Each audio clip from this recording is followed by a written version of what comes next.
Og to af dem, som jeg har med mig i dag, som er mødt op, det er Anne-Marie Helger og Anisette Koppel, som er med os i dag.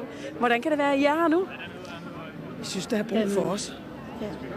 Vi synes, at resten af Danmark skulle stå her sammen med os andre i dag.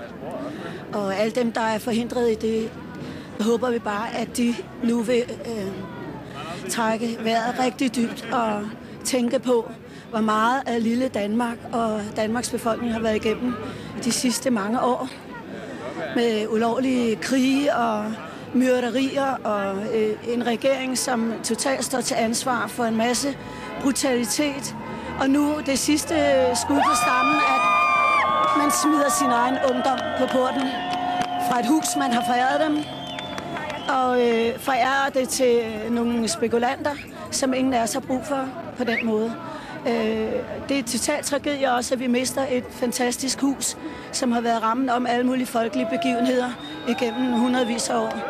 Og jeg fatter ikke, hvem det er, der går og river det ned lige nu, fordi det må være skruebrækkerarbejde.